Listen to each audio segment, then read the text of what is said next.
कलियाबर साहा बागाननि गंसे मोब्लिब ट्रान्सफर्माराव नांनानै मासे मैदेरनि जिउ खहा जादों।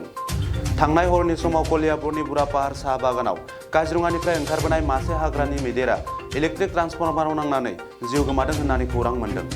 जाग्रा आदार नागिरनानै काजिरङानिफ्राय ओंखारबोनाय मानै हाग्रानि मैदेरा कलियाबरनि बुरापाहार साहा बागानाव हाबदोंमोन आरो बे समावनो बे दुखुनांथाव जाथाया जादों होननानै ओनसोलनि रायजो राजाफोरा फोरमायदों। कलियाबर साहा बागाननि गंसे मोब्लिब ट्रान्सफर्माराव नांनानै मासे मैदेरनि जिउ खहा जादों। थांनाय हरनि समाव कलियाबरनि बुरापाहार साहा बागानाव काजिरङानिफ्राय ओंखारबोनाय मासे हाग्रानि मैदेरा इलेक्ट्रिक ट्रान्सफर्माराव नांनानै जिउ गोमादों होननानै खौरां मोन्दों। जाग्रा आदार नागिरनानै काजिरङानिफ्राय ओंखारबोनाय मानै हाग्रानि मैदेरा कलियाबरनि बुरापाहार साहा बागानाव हाबदोंमोन आरो बे समावनो बे दुखुनांथाव जाथाया जादों होननानै ओनसोलनि रायजो राजाफोरा फोरमायदों।